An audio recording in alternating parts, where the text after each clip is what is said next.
Hey everybody, welcome back to another episode of the Bourbon Hutch. Thanks so much for joining me on this journey through the world of whiskey. Today we're going to do something a little bit different, and that's take a look inside the hutch and get a little overview of my collection, and then I want you guys to rate it. So let's get to it. Alright, so we've opened up the hutch doors here, and I'm just going to give a quick rundown of the bottles in here. They're kind of organized by distillery, but other than that, they're just sort of made to look nice. So first we've got Angel's Envy, sort of a classic starter finished bourbon. Then we've got a couple of things from Buffalo Trace, just their standard offering. Then the Weller Special Reserve and Benchmark Full Proof. So all of Buffalo Trace stuff is starting to get harder and harder to find these days. These are some of the more findable stuff. Buffalo Trace, their flagship bourbon, really solid. Weller, pretty nice wheated bourbon, but wouldn't pay the extra price a lot of people are paying these days. Benchmark Full Proof, sort of trying to upgrade their budget whiskeys. I think they did a pretty decent job with that one. It does drink pretty hot, but sipping it slowly. Then we move on to some that I really do adore. We've got the Old Forester 1910 and the Old Forester 1920, sort of the top tier of the Whiskey Row lineup. I really prefer, I think, the 1910 to the 1920, drinking them separately. I am going to blind them sometime soon, so keep an eye out for that type of video. Then over here we've got Redwood Empire Lost Monarch. Really great boo rye with cool bottle design. I think Redwood Empire out in California is doing great things, and it's a really cool, interesting whiskey to have on the shelf. Down here on the second shelf, we're getting into some real hitters. So we've got the 1792 Bottled in Bond and the 1792 Full Proof. The Bottled in Bond takes the small batch, I think, upgrades it 7 proof points, and something sort of magical happens where it just gets really freaking good. And that's one of the best whiskeys on my shelves, I think. Full Proof I just cracked open and had the first pour of, letting it air out a bit. It did drink pretty hot, but man, it's full of flavor, so looking to see how that bottle develops.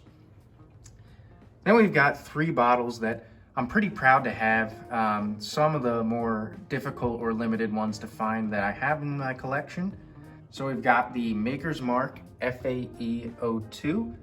This is a limited release from Maker's Mark, their fall release from 2021.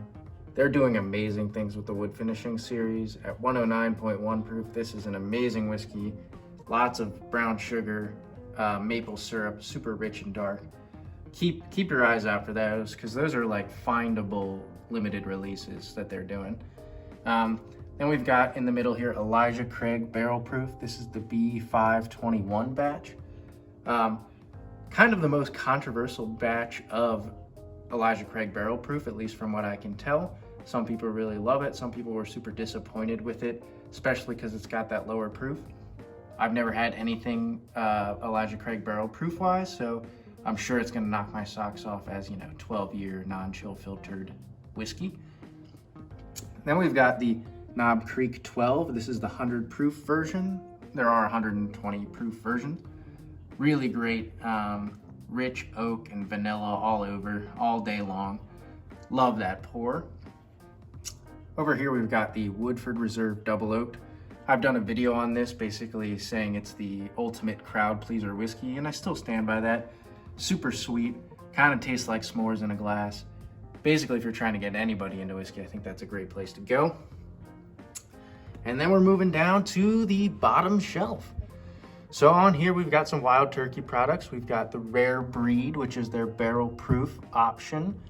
It's like 116.8 proof, so great proof, I think. Lots of rich cinnamon and caramel and vanilla on that one. Great hitter bottle. I'm really looking forward to doing some blinds with that hopefully takes down some other stuff. Then behind that, we've just got the Wild Turkey 81 proof. So it's basically like the Wild Turkey 101, but more muted. I use that as like a cheap mixer. I have had the Wild Turkey 101 and really like it too. So we've got another one that I think is just in the running for best budget whiskey, and that's Cooper's Craft 100 proof. This is rich, oaky. They chisel out parts of the barrel in order to get more surface area on the whiskey, and man, does it show. Then in the middle, we've got Pikesville Rye. Heard a lot of great things about this. It's 110 proof, so when I went out and got it, I had high hopes, and it's delivered. I mean, it's just rich and creamy and bourbony for a rye, because it's only 51% rye. And yeah, it's just so good. Good mix of flavors. Then next to that, we've got the Chattanooga Whiskey Cask Strength 111. This whiskey is just so surprising. It's only 2 years old, but it's just delicious. And I think the nose on it might be one of the best noses I've smelled on any whiskey, and that is saying something. So really looking forward to seeing more from Chattanooga. Then we've got the sort of staple of single barrel budget whiskey, which is Four Roses Single Barrel. Really quality, sort of quintessential bourbon flavors. If you're ever looking for a gift for somebody, I think this bottle and the single barrel nature of it make it sort of the perfect buy. Then we've got Michter's American US 1 whiskey. This one's not exactly my favorite. It's actually the only thing I've had from Michter's, so definitely looking to explore more from them. This has like a strong buttered popcorn note that isn't my favorite, but I know they've got a bunch of other stuff to explore, so looking forward to it. Then behind the Michter's, we've got just a little sampler of Peerless bourbon. Somebody gave to me as a little gift. Really quality whiskey, 109 proof. Only problem is, you know, to get a bottle of that, it's like 65, 70 bucks since it is craft. And while it's great, there's so much for me to explore in this sub 60 range. So I'm gonna probably circle back to Peerless at some other point. Then I've got two things from Heaven Hill. First is the 6-year green label, and then back there is just Evan Williams Bottled and Bond, the white label. So the 6-year is a really interesting product. It's a Kentucky only release, so sorry if you don't live in Kentucky, but for 6 years, and I think it's like 14 or 15 bucks, it's really quality. And then the Bottled and Bond is one that a lot of people cite as their favorite, under like 20 bucks. I'd say it's pretty good. It's got like a real nuttiness to it that I'm not a huge fan of, but certainly can use it as a great cheap mixer. All right, there's actually one more spot I want to show you guys that sort of finishes off the collection, so give me 1 second, I'll show you that. All right, we are over here where I've actually got my barrel that I got as a birthday present this year, thanks to my family. On this little area, I basically just keep this as like a little bar card display area. And I've got a mix of things. A couple aren't actually bourbon at all.